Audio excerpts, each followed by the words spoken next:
Nesse vídeo, eu quero falar com você sobre duas qualidades que todo cristão precisa ter, todo seguidor de Jesus, eu, você e qualquer outra pessoa que segue a Cristo precisa ter.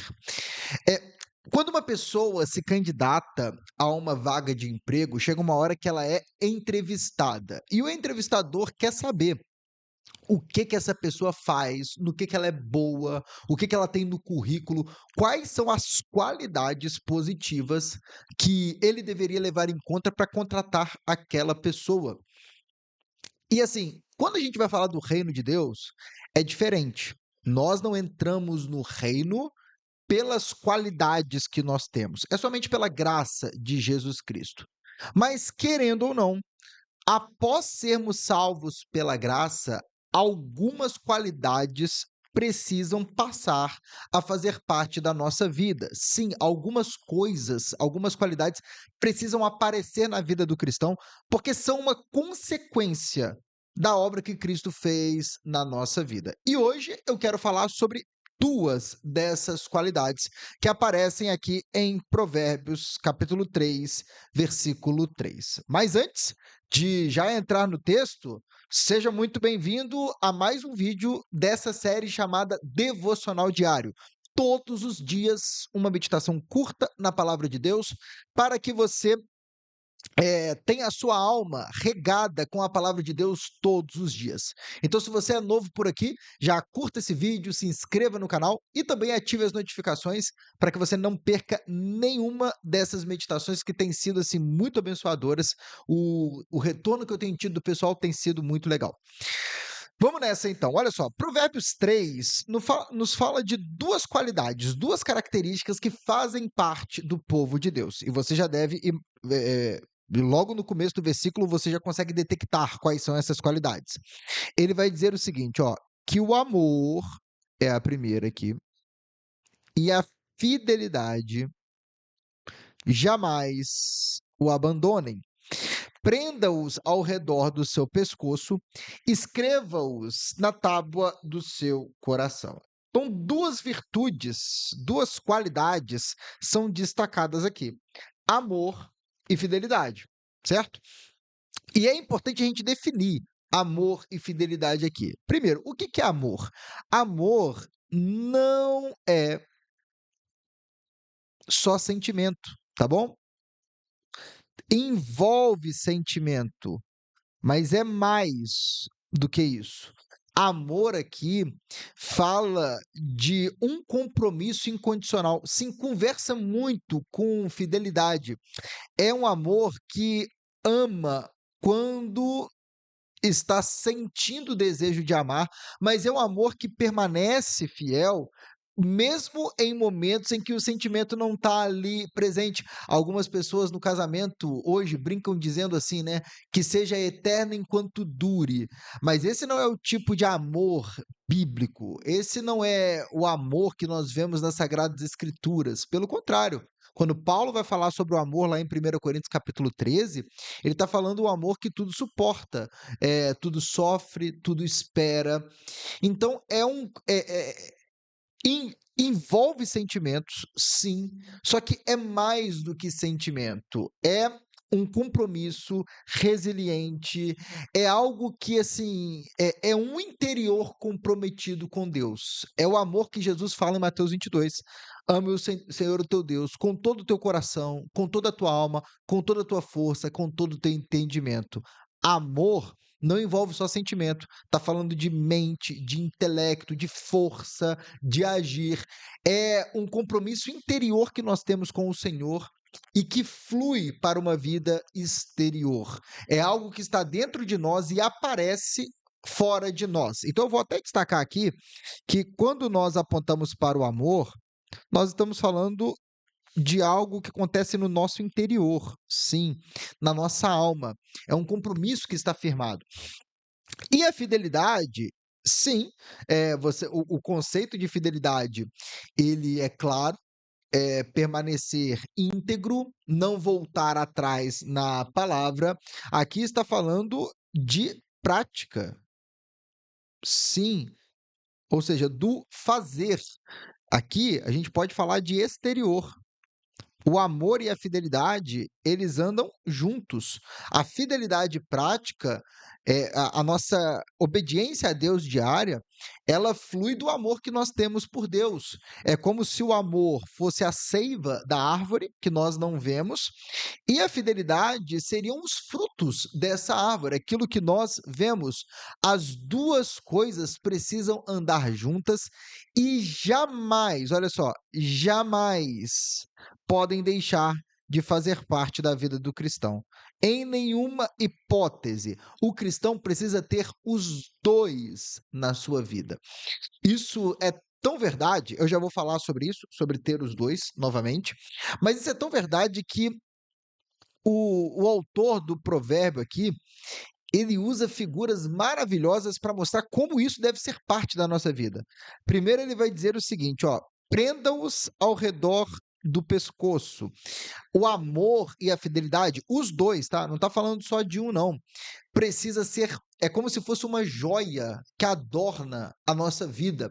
Por exemplo, quando uma mulher se arruma e ela coloca uma joia, assim, bonita, que de fato é bela, aquilo ali realça a beleza da mulher, né.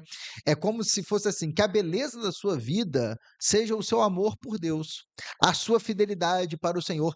Essa é a principal joia da sua vida, que esse amor e que essa fidelidade, fiquem presos ao redor do pescoço como um lindo colar. Esse é o maior adorno, o maior colar, a maior joia que você pode carregar na sua vida. Não são suas grandes conquistas profissionais, os currículos que você tem a apresentar, suas grandes realizações. Tudo isso é bom? É bom sim, mas assim, a principal qualidade que você pode ter é amor e fidelidade ao Senhor. O texto também vai dizer assim: escreva-os na tábua do seu coração. Mais uma vez, olha só, ao redor do pescoço, a gente está falando o quê? Exterior. Sim, as pessoas devem olhar e devem ver fidelidade na sua vida. Mas escrever na tábua do coração já está falando do quê? Interior. Não pode ser só uma aparência externa, tem que ser algo real lá dentro do seu coração. Consegue entender? E a imagem aqui é muito vívida, né? Deus escreveu os mandamentos, cravou em tábuas de pedra. Mas aqui o autor do provérbio vai falar assim: que o amor e a fidelidade a Deus sejam a constituição do seu coração, sejam as leis inegociáveis, cravadas ali no seu coração. É nesse sistema que o seu coração opera. E aí que tá, gente. Tem que ter os dois. Não pode ter um sem ter um outro. Às vezes a gente também faz muito mistério, sabe? O que será que Deus quer de mim? Ah, qual é a vontade de Deus para a sua vida? Tá aí. Deus quer amor e fidelidade e tem que ter os dois. Porque vou colocar aqui, ó, amor sem fidelidade vai gerar o quê, gente? Vai gerar um sentimentalismo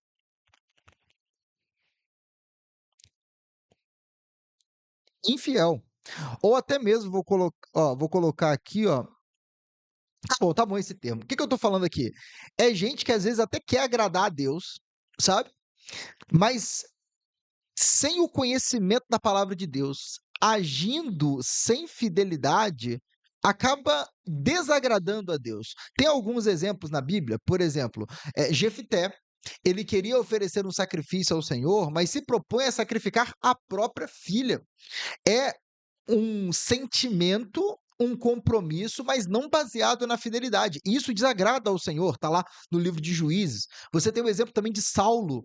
Antes de conhecer a Cristo, ele, pelo seu sentimento, pelas suas próprias convicções, ele achava que estava agradando a Deus, mas estava perseguindo a igreja do Senhor, o povo amado de Deus. Por isso, o amor sem fidelidade, sentimento sem retidão, não adianta nada, gente. Isso daí não é o caminho que Deus estabeleceu para nós. Por outro lado, uma fidelidade sem amor gera religiosidade. Sim, aí entram os fariseus. que ficam bravos quando Jesus cura um homem no sábado. Jesus cura uma mão atrofiada, algo extraordinário, e os homens ficam bravos, por quê? Porque aquilo não se encaixava dentro do sistema religioso deles, dentro da tradição deles, e isso não é amor, sabe? Isso não é assim, não existe lá dentro um temor a Deus. Existe uma religiosidade externa e se as coisas se encaixam nisso, tudo bem, se não se encaixam, jamais. E aí, gente, isso acontece nos nossos dias também. É porque o sujeito lá é de uma tradição teológica diferente, é porque eu sou calvinista, o sujeito é arminiano, eu sou arminiano e o sujeito é calvinista, e aí não dá para sentar nem na mesma mesa, nem para conversar. O sujeito lá está evangelizando, está buscando ao Senhor de todo o coração, sendo fiel ao Senhor, mas ele não é da convenção XYZ, e assim vai. Então, a gente precisa tomar cuidado com essas coisas. Você precisa sair desse vídeo e falando assim: Senhor, o que o Senhor mais quer de mim não são, assim, tá, grandes realizações, grandes estudos, tudo bem, mas o que o Senhor mais quer de mim é que eu te ame com todo o meu coração e é que eu seja fiel a ti. Sim, que o Senhor olhe para o meu coração. Olha só, saia daqui fazendo essa oração: Senhor, eu quero que a minha vida seja marcada por amor e fidelidade. Fale isso para o Senhor: Senhor, eu quero que o Senhor olhe para o meu coração e veja amor por ti, genuíno, não só uma fachada. Mas, Senhor, eu também quero que o Senhor olhe para a minha vida e veja frutos de fidelidade. Eu quero que essas duas virtudes, essas duas qualidades façam parte da minha vida. Senhor, livra-me de um amor infiel, que eu faço o que eu acho que é certo para o Senhor. Tá cheio de gente assim no mundo. Mas livra-me também, Senhor, de ser um sujeito extremamente fiel sem amor, me apegar à doutrina para me colocar um pedestal acima dos outros, para virar uma mera religiosidade.